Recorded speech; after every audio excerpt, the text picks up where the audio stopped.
اللہ کے سوا کسی اور کی اطاعت جس سے اللہ کی معصیت لازم آتی ہو، شرک۔ لا طاعت لمخلوق فی معصیت الخالق، مخلوق میں سے کسی کی اطاعت نہیں ہوگی کہ اس معاملے میں جس میں خالق کی معصیت لازم آ رہی۔ ہاں، خالق کے احکام کے اندر اندر والدین کا حکم بھی مانو، اطاعت کرو، اساتذہ کا حکم مانو، کسی اور کو اپنا لیڈر مانا ہے اس کا حکم مانو، لیکن ناٹ بیونڈ وہ جو سرکل ہے کتاب و سنت کا، اس سے باہر نہیں۔ لا طاعت لمخلوق فی معصیت الخالق، یہ آپ الجبرے کے فارمولے کے طور پر اپنے سامنے رکھیے۔ اب اسے اپلائی کیجئے، جیسے فارمولوں کے ذریعے سے پھر بڑے بڑے وہ سم جو ہے وہ حل کیے جاتے تھے سوالات۔ صبح کا وقت ہے، آنکھ بھی کھلی ہے، کوئی اذان کی آواز بھی کان میں آئی ہے، آپ کا نفس کہتا ہے ابھی سو جی۔ آپ نے اپنی چادر یا کمبل کو درست کیا اور کروٹ لی اور سو گئے۔ یہ کیا ہے؟ آپ نے کس کا حکم پیچھے پھینکا اور کس کا حکم مانا؟ اللہ کے حکم کو پیچھے پھینک دیا، نفس کے حکم کو آگے رکھا۔ یہ شرک، اس شرک کو جاننے والے بہت کم ہیں۔ مولانا روم نے خوب کہا تھا، نفس ما ہم کم ترس فرعون نیست لیکن اورعون ایراعون نیست۔ میرا نفس بھی فرعون سے کم نہیں ہے۔ فرعون نے کہا تھا نا، الیس لی ملک مصر وہذہ الانہار تجری من تحتی، کیا اس ملک مصر کی حکومت میری نہیں ہے؟ اور سارا جو یہ آب پاشی کا نظام ہے، انہار کا نظام ہے، وہ میرے کنٹرول میں نہیں ہے؟ جس کا چاہوں موگا کھلا رکھوں، جس کا چاہوں بند کر دوں۔ یہ تھا خدائی کا دعویٰ، انا ربکم الاعلی۔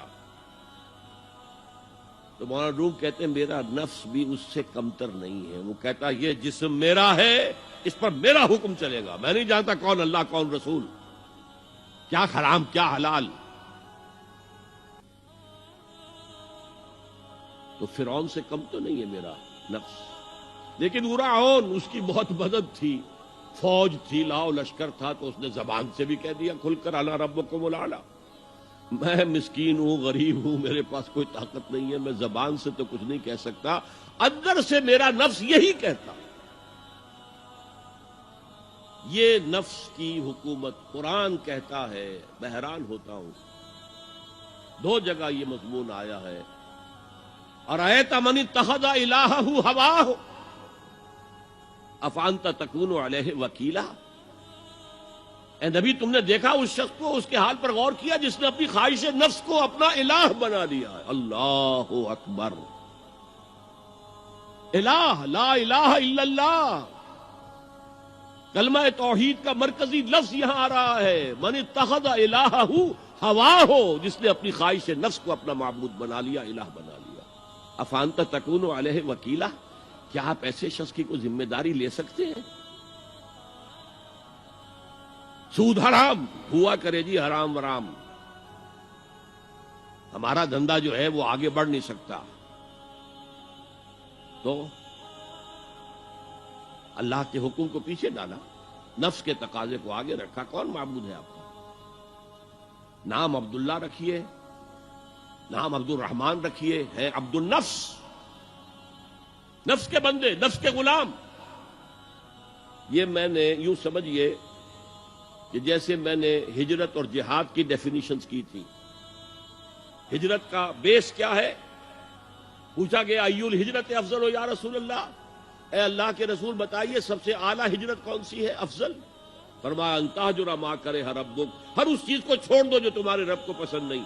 آج رات ہی سے آپ ہجرت شروع کر سکتے ہیں۔ جائزہ لیجئے کیا کیا چیزیں میری زندگی میں خلاف شریعت ہے، تو اللہ کو ناپسند ہے، فیصلہ کیجئے کہ آج کے بعد نہیں ہوگی، ہجرت شروع ہو گئی، افضل الہجرہ، سب سے افضل ہجرت شروع ہو گئی۔